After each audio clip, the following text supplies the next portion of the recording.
Վերջին շրջանում սոցիալական ցանցերում մեծ արձագանք են գտնում հանրահայտ մարդկանց անձնական կյանքին առնչվող միջադեպերը և երգիչ դերասան Գևորգ Մկրտչյանը բացառություն չէ: Այսօր, քիչ առաջ նա իր էջում մտահոգիչ գրառում է արել, որով տեղեկացրել է, որ դարձել է գողության զոհ: Գևորգը հրապարակել է տեսանյութ իր ավտոմեքենայից, որից պարզ է դառնում մեքենայի կողային հատվածները գողացված են: Տեսանյութին կից նա կարճ մեկնաբանություն է թողել «Մերսի» տանողներ, ինչը չնայած հումորային հնչեղությանը պարունակում է ցավալի ակնարկ այն մասին, որ նման արարքներն արդեն դարձել են բավական հաճախակի ու մտահոգիչ երևույթ: Դեպքը բուռն արձագանք է գտել թե նրա հետևորդների, թե հանրային լայն շրջանակների շրջանում: Շատերը վրդովմունք են հայտնել, նշելով, որ վերջին ամիսներին Հայաստանում նմանատիպ գողությունների թիվը զգալիորեն աճել է, հատկապես ավտոմեքենաների պահեստամասերի կամ արտաքին դետալների գողության դեպքերը: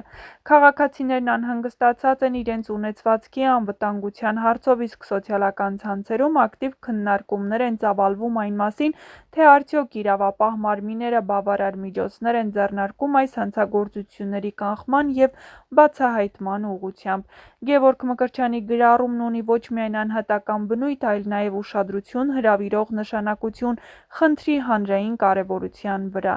Նա հույս է հայտնել, որ իրավապահ մարմինները կգտնեն մեղավորներին և վերջիններս կկրեն պատասխանատվություն: Այս դեպքը ևս մեկ անգամ փաստում է, որ հանրային դեմքերը, չնայած իրենց ճանաչվածությանը, նույնպես կարող են դառնալ հանցագործությունների զոհ, սակայն նրանց ձայնը հաճախ ավելի լսելի է լինում ու նման հրապարակային միջադեպերը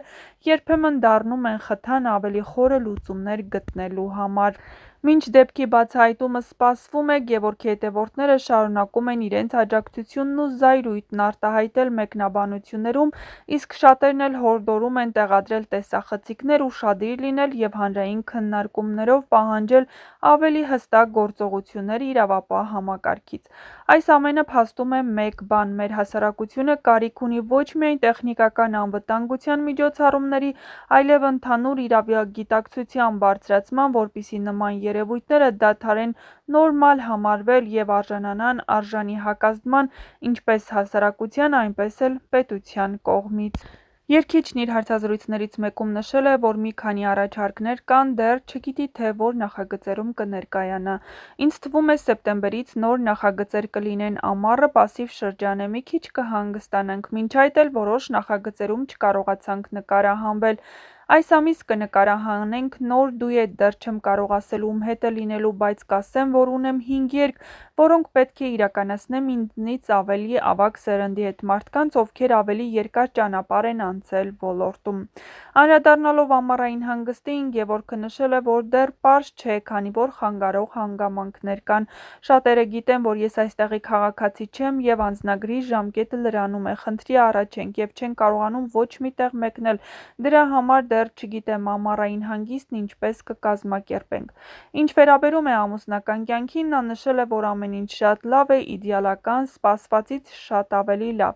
Այս շրջանում մեզ հաճախ են նույն հարցերը տալիս, բարևից հետո հարցնում են որտեղ ենք ապրում և ում հետ: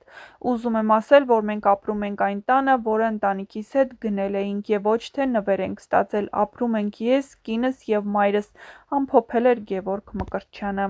Երգիչը նաև խոսել էր Քրիստի Հովհաննիսյանի հետ առաջին հանդիպման մասին, նշել, որ առաջին հանդիպմանը մտածում էի միայն թե ինձնից բարձրահասակ չլինի: Երբ սրճարանից դուրս եկա դիմավորելու, ուրախացա, որ բարձրահասակ չի: Նաև մտածում էի ինչ թեմաներից զրուցեմ, որ երկխոսությունը կարճ չստացվի, մի քիչ շատ ճանաչեմ իրեն: Քրիստինան էլ շարունակել էր. «Երբ տեսա, հարազատ բան զգացի, տպավորություն էր, վաղուց ճանաչում ենք միմյանց և հերթական անգամ հանդիպել ենք սուրճ խմելու և զրուցելու»: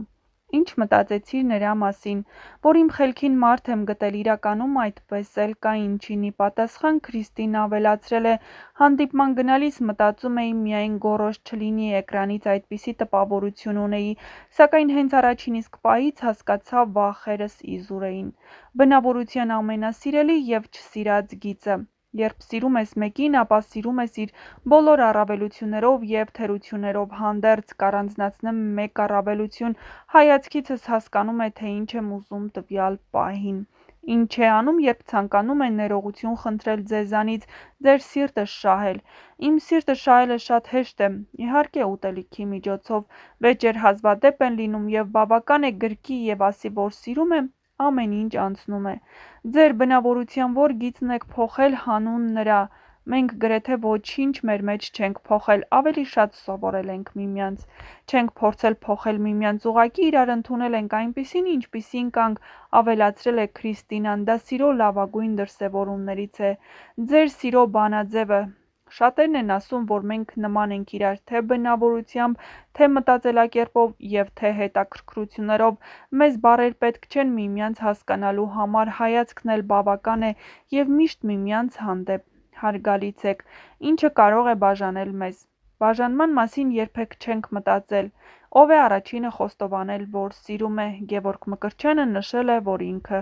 Ով է ավելի էմոցիոնալ, Քրիստինան։ Ով է ավելի ներողամիտ, Քրիստինան։ Ով է ավելի շատ անակնկալներ սիրում, Գևորգը դժվարացել է պատասխանել։ Ինչ կմաղթեք իրար, Գևորգը մաղթել է, մաղթում եմ, որ ինձնից պրծում չունենան, Քրիստինան էլ ավելացրել, միշտ լինի կողքիս, իսկ երազանքները սիրում են լռություն։